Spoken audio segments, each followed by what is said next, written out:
talk a little bit about 500 years of the American dream, right? So this American dream, even though it was brought into the language in 1931 with Adams, is actually present within every century of this thing we call America.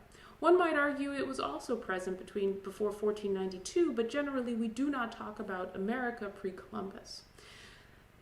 We'll talk about some of the issues with that as we move forward. So let's start with the 16th century, or the 1500s, right?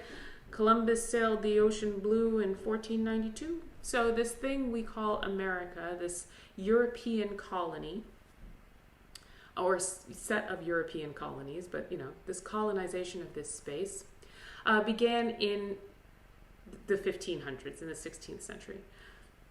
During that time, it's usually phrased as the Age of Discovery, right? Which means that there are European colonists, European explorers, European conquistadores that are coming to this new world and discovering this abundant land. A few folks use the phrase Age of Colonization, which is effectively the exact same process, except on the receiving end of the discovery. However, that phrase, if you do a Google search of the two phrases, is used about 15 to 20% of the time as compared to the Age of Discovery.